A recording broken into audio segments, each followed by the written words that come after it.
Hello दोस्तों, मैं मेघा चावला आपका मेक करियर एकेडमी में स्वागत करती हूँ।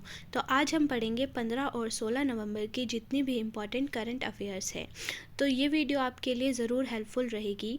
वीडियो स्टार्ट करने से पहले प्लीज़ चैनल को सब्सक्राइब कर लीजिए एंड बेल आइकन को प्रेस कर लीजिए। हमारा फर्स्ट क्वेश्चन है, निम्नलिखित में से कौन सी शिपयार्ड कंपनी भारत का पहला हाइड्रोजन फ्यूल सेल वेसल का निर्माण करेगी। तो जो भारत का पहला हाइड्रोजन फ्यूल सेल वेसल का निर्माण हो रहा है, ये यूपी के वाराणसी में हो रहा है। और कौन सी कंपनी करेगी, तो कोचिन शिपयार्ड इसका निर्माण करेगी। नेक्स्ट क्वेश्चन है हमारा, हाल ही में जारी मूडीज की संशोधित रिपोर्ट के अनुसार 2022-23 में भारत की सकल घरेलू अनुपात वृद्धि दर क्या रहेगी। तो ये हमारी सकल घरेलू अनुपात रहेगा 7%। ये हमारी रहेगी 7%। एशियाई विकास बैंक ने भी अपनी रिपोर्ट जारी करी थी, जो उन्होंने 7.5 से 7% कर दिया है कि एशियाई विकास दर ने भी अपने अनुमान से 7.5% से घटाकर 7% कर दिया है हमारी जीडीपी। नेक्स्ट है हमारा, उपराष्ट्रपति जगदीप धनखड़ और कंबोडिया के प्रधानमंत्री हुन सेन ने संस्कृति, वन्य जीव और स्वास्थ्य के क्षेत्रों में कितने समझौता ज्ञापन पर हस्ताक्षर किए हैं। तो हमारे 4 समझौता ज्ञापन पर हस्ताक्षर किए हैं। 2 लोगों के बीच हुए हैं, एक तो हमारे उपराष्ट्रपति जगदीप धनखड़ और नेक्स्ट है हमारे कंबोडिया के प्रधानमंत्री हुन सेन। याद रखना, जगदीप धनखड़ और हुन सेन के बीच हुआ है। किसके लिए हुआ है, तो संस्कृति, वन्यजीव और स्वास्थ्य के लिए हुआ है। 4 समझौता ज्ञापन पर हस्ताक्षर हुए हैं। एक तो जिनमें ये भी है कि कंबोडिया से जो है बाघों को दोबारा से, अभी नामीबिया से आए थे बाघ, अब कंबोडिया से बनाने के लिए भी, मंगाने के लिए भी एक समझौता ज्ञापन पर हस्ताक्षर हुए हैं। नेक्स्ट है हमारा, हाल ही में 75 किलोग्राम महिला वर्ग में एशियाई मुक्केबाजी चैंपियनशिप में स्वर्ण पदक किसने जीता है। तो एशियाई मुक्केबाजी चैंपियनशिप 2022 जो हो रही है, ये हमारी अम्मान में हो रही है, जार्डन अम्मान में हो रही है। इसमें 75 किलोग्राम महिला वर्ग में स्वर्ण पदक जीता है लवलीना बोगोहोन ने जीता है। और ये हमारा 11 नवंबर 2022 को जीता था। इन्होंने, भारतीय मुक्केबाज है ये, इन्होंने उज्बेकिस्तान की रुजमेतोवा सोखिबा को हराकर स्वर्ण पदक जीता है। नेक्स्ट क्वेश्चन है हमारा, उपन्यास हम यहाँ थे के लिए 31वें बिहारी पुरस्कार से किसे सम्मानित किया गया है। तो अभी अभी हाल ही में 31वें बिहारी पुरस्कार और 32वें बिहारी पुरस्कार से सम्मानित किया गया है। तो 31वां जो मिला है वो मिला है मधु कांकरिया को, जिनका उपन्यास था हम यहाँ थे। और 32वां मिला है माधव हांडा को, जिनका उपन्यास थे पंजरंग चोला पहर सखीरी। इन दोनों को ही मिला है, 31वां मधु को मिला है और 32वां माधव को मिला है। और जो बिहारी पुरस्कार है वो के बिरला फाउंडेशन के द्वारा दिया जाता है। 2009 से इन्होंने 1991 में इसकी स्थापना की गई थी, के बिरला फाउंडेशन, तभी से ही ये बिहारी पुरस्कार दे रहे हैं। ये 3 पुरस्कार देते हैं, बिहारी, व्यास और सरस्वती सम्मान। नेक्स्ट है हमारे, निमोनिया रोग के बारे में जागरूकता बढ़ाने के लिए हर साल 12 नवंबर को विश्व निमोनिया दिवस मनाया जाता है। विश्व निमोनिया दिवस 2022 की थीम क्या है। तो विश्व निमोनिया दिवस हमारे 12 नवंबर को मनाया जाता है और इसकी थीम है निमोनिया अफेक्ट्स एवरीवन, यानी निमोनिया जो है सभी को ही इफेक्ट्स करता है। निमोनिया कहाँ का रोग है, निमोनिया फेफड़े से होने वाला रोग है और ये पहली बार 2009 में मनाया गया था। और ये 5 साल से कम उम्र के बच्चों की मौत के लिए सबसे ज़्यादा जिम्मेदार होता है। नेक्स्ट है, प्रधानमंत्री नरेंद्र मोदी ने हाल ही में बेंगलुरु के क्रांतिवीर संगोली रायना रेलवे स्टेशन से 2 ट्रेन, एक तो दक्षिण भारत की पहली वंदे भारत एक्सप्रेस और भारत गौरव काशी ट्रेन को हरी झंडी दिखाई है। तो वंदे भारत एक्सप्रेस ट्रेन मैसूर और किसके बीच चलेगी। तो वंदे भारत एक्सप्रेस ट्रेन मैसूर और चेन्नई के बीच चलेगी। ये दक्षिण भारत की पहली वंदे मातरम ट्रेन है और भारत की 5वीं वंदे मातरम ट्रेन है। वंदे भारत की अधिकतम जो गति है 160 किलोमीटर प्रति घंटा है। नेक्स्ट है, गृह मंत्रालय द्वारा आतंकवाद के वित्त पोषण का मुकाबला करने के लिए आतंक के लिए कोई पैसा नहीं विषय पर तीसरे मंत्री स्तरीय सम्मेलन का आयोजन किस शहर में किया जा रहा है। तो गृह मंत्रालय द्वारा जो सम्मेलन किया जा रहा है मोस्टली कहाँ पर होता है, नई दिल्ली में, और ये भी कहाँ पर हो रहा है, नई दिल्ली में ही हो रहा है। 18 नवंबर 2022 को आयोजित किया जाएगा। तीसरे मंत्री स्तरीय सम्मेलन का आयोजन नई दिल्ली में, और इसका जो थीम है वो क्या है? आतंक के लिए कोई पैसा नहीं। नेक्स्ट है, प्रधानमंत्री नरेंद्र मोदी ने Ramagundam fertilizers and chemicals limited को राष्ट्र को किस दिन समर्पित किया है? तो ये हमने 12 नवंबर 2022 को राष्ट्र को समर्पित कर दिया है।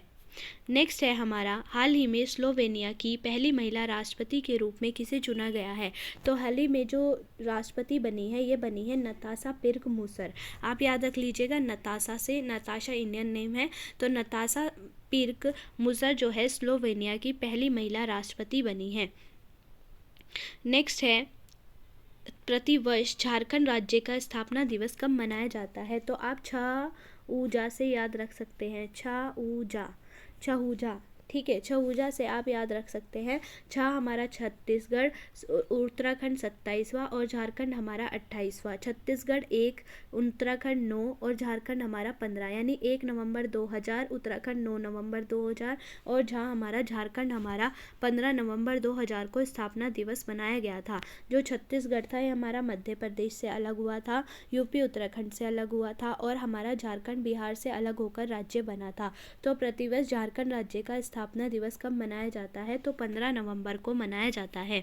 नेक्स्ट है, 14 नवंबर 2022 को पर्यावरण, वन और जलवायु परिवर्तन मंत्रालय और राष्ट्रीय विकास कार्यक्रम UNDP द्वारा कहाँ पर इन ओवर लाइफ टाइम अभियान शुरू किया गया है? यानी कि एक तो पर्यावरण, वन और जलवायु परिवर्तन यानी COP मंत्रालय और राष्ट्रीय विकास कार्यक्रम UNDP द्वारा कहाँ पर हो रहा है?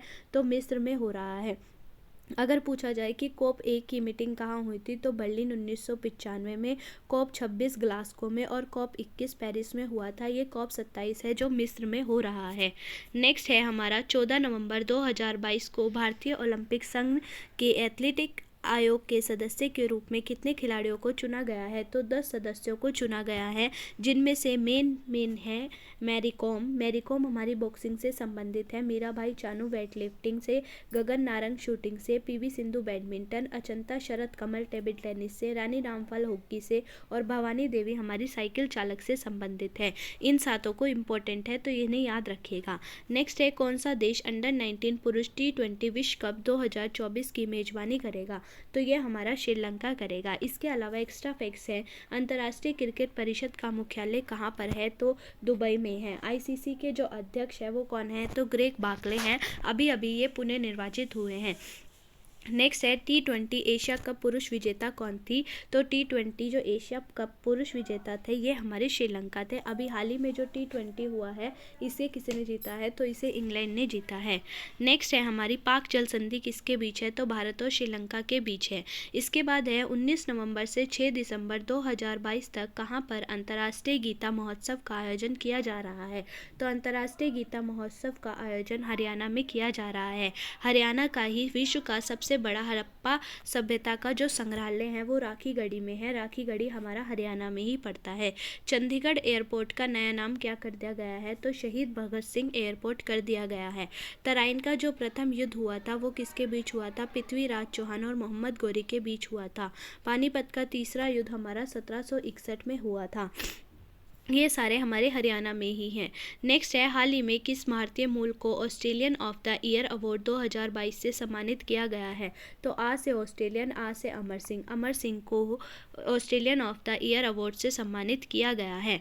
नेक्स्ट है हमारा, 15-16 नवंबर 2022 को किस देश में G20 राष्ट्राध्यक्षों का शिखर सम्मेलन आयोजित किया जा रहा है? तो G20 शिखर सम्मेलन का जो आयोजन किया जा रहा है ये हमारा इंडोनेशिया में किया जा रहा है। इंडोनेशिया की अभी जो नई राजधानी बनी थी वो बनी थी नूसंतारा।